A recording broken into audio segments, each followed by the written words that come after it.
قد سمع الله قول التي تجادلك في زوجها وتشتكي إلى الله والله يسمع تحاوركما إن الله سميع بصير.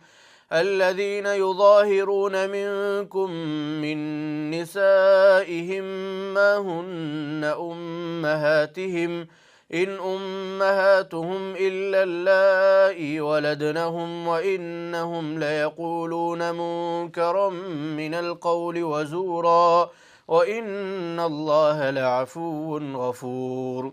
والذين يظاهرون من نسائهم ثم يعودون لما قالوا فتحرير رقبة من قبل أن يتماسا ذلكم توعظون به والله بما تعملون خبير.